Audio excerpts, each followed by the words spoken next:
Hello everyone, कैसे हैं आप सब।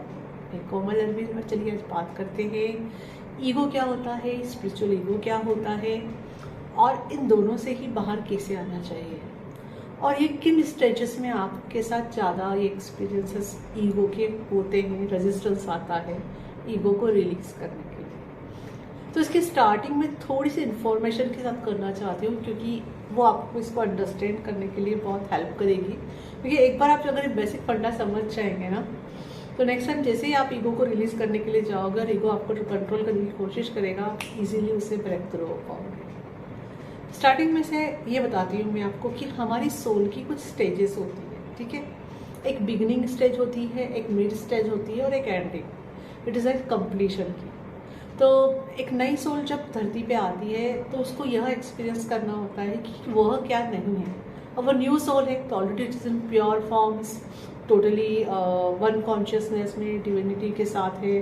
उसके पूरे हायर चक्रा एक्टिवेट है, उसके लोअर चक्रा में कोई भी लोअर वाइब्रेशन वहाँ पे कैप्चर नहीं है, ऐसे कोई एक्सपीरियंस है नहीं, है ना। तो fully she is in art space, okay.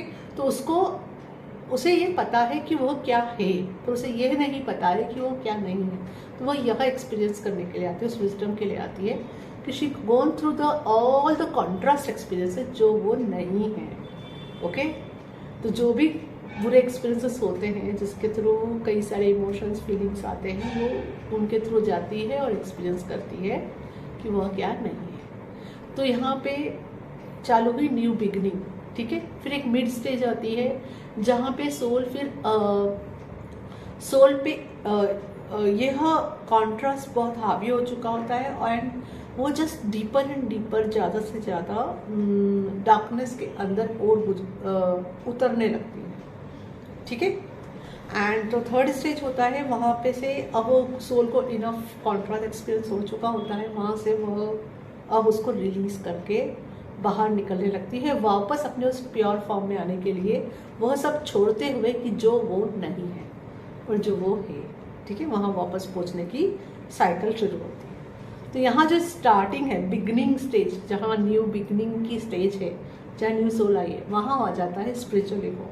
कि स्पिरिचुअल ईगो उसको रोकता है उस कॉन्ट्रास्ट एक्सपीरियंस को करने से। वो सफरिंग नहीं चाहता, स्पिरिचुअल ईगो किसी भी तरह की सफरिंग नहीं चाहता, ओके। मिड स्टेज में कौन सा ईगो उस पर हावी हो जाता है? मिड स्टेज में उस पर हावी हो जाता है ईगो सेल्फ। वह सिर्फ उसको और सफरिंग में रखना चाहता है। ईगो क्या करना चाहता है? ईगो ज़्यादा से ज़्यादा सफरिंग में रखना चाहता है। वो नहीं चाहता कि आपका सफरिंग खत्म हो गई। अगर सफरिंग खत्म हो गया तो ईगो अपना पावर खो देगा, ठीक है। तो स्पिरिचुअल ईगो क्या कर रहा था? सफरिंग नहीं चाहता। उसका अपोजिट ईगो चाहता है कि आप सफरिंग में ही रहो, ठीक है। तो मिड स्टेज है। एंड जो थर्ड स्टेज है जहाँ पे फिर ईगो आपको बहुत स्ट्रगलिंग फील करते हैं आप, that is a final stage, जब आपने इनफ, आप ओल्ड सोल हो, आपने इनफ एक्सपीरियंसेस ले लिए हैं, now you want to go back to the light again. तो इस समय आप नई चॉइसेस बनाना शुरू करते हो। You start taking responsibility of your self कि जो भी हुआ, ठीक है, यू आर अ को क्रिएटर, आप अपनी रिस्पॉन्सिबिलिटी ले रहे हो, नई चॉइसेस बना रहे हो। तो वहाँ ईगो घबराता है कि अरे इस पर्सन ने स्ट्रगल रिलीज करना चालू कर दिया, ओके। तो वो क्या करता है, यहाँ पे ईगो बहुत ज़्यादा गेम खेलता है। यहाँ पे आपको हो सकता है कि फिर बार बार पुराने एक्सपीरियंसेस याद आए। ओ आप सोचो चलो मैं इस पर्सन को फॉरगिव करके आगे बढ़ूँ, एंड यू विल रियलाइज ओ सारे पेन याद आएंगे, उस पर्सन ने ऐसा किया था, उस पर्सन ने वैसा किया था। तो ये जो मेमोरीज आ रही है ना पीछे से, that is ego is creating, क्योंकि वो नहीं चाहता है कि आप स्ट्रगल से फ्री हो। क्योंकि अगर स्ट्रगल से फ्री हो गए आप प्योरनेस की तरफ जा रहे हो, ईगो अपना पूरा की पूरा कंट्रोल छोड़ देगा, understand.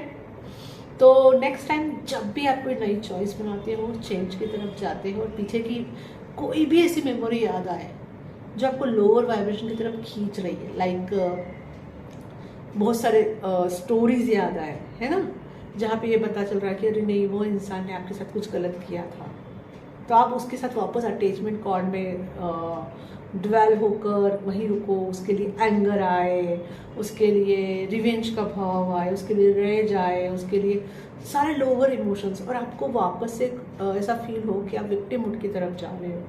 It is a ego game, okay, and one more signal it's here कि you are working very good on yourself, तो ईगो हाथ पैर मार रहा है, ठीक है। तो आप जो नई चॉइसेस बना रहे हो वो वर्किंग ऑन इट, ठीक है। तो इस तरह से आप इस अवेयरनेस के साथ ईगो से बच सकते हैं। जैसे कोई नई चॉइस बनाओ और कुछ आ रहा है ऊपर, तो it is a sign that, but समय के साथ साथ ईगो को भी समझ में आने लग जाता है, एंड आपका ईगो सेल्फ कम होते जाता है, उसका रेजिस्टेंस भी कम होते जाता है, एंड आप पाते हो कि आप बहुत इजीली नई नई चॉइसेस बना के ऊपर आकर will go back to the our full divine self. हाँ, यहाँ एक और पॉइंट मैं शेयर करना चाहती हूँ। इन सब प्रोसेस में ना सोल दो तरीके से चूज कर सकती है, अपना मोक्ष की तरफ या अपना परफेक्ट यूनियन गॉड की तरफ जाने के लिए रास्ता। एक में मार्ग होता है संन्यास मार्ग, जहाँ पे वह पूरी तरह से सब कुछ त्याग करके विरक्त होकर पूरी तरह वैराग्य से जा सकती है। और दूसरा मार्ग होता है, वहाँ पे वह अपने एक परफेक्ट पार्टनर को, अपने सोलमेट को चूज कर सकती है कि जिसके साथ से वो दोनों सोल एक दूसरे को हेल्प करते हुए आगे जा सकते हैं। ओके, तो there is a two ways. तो आपको हमेशा अंदर से गाइडेंस फील होगा कि आपका कौन सा मार्ग है और आपको किस मार्ग से जाना है, ठीक है। तो जो पहला मार्ग है, जिसको हम अक्सर कहते हैं स्पिरिचुअलिटी, जिसे हम कहते हैं स्पिरिचुअल मार्ग कहते हैं, और जो दूसरा मार्ग है वो भी स्पिरिचुअलिटी से रिलेटेड है, स्पिरिचुअल मार्ग है, पर जिसको हम ट्विन फ्लेम जर्नी कहते हैं। So I hope all this information will help you out in your journey. Thank you. Hari Om तत्सत। Everyone, please like and subscribe my videos to get update for my new videos. You can check my description box. There I mention my email ID and website details to know more about my paid and free courses and to contact me.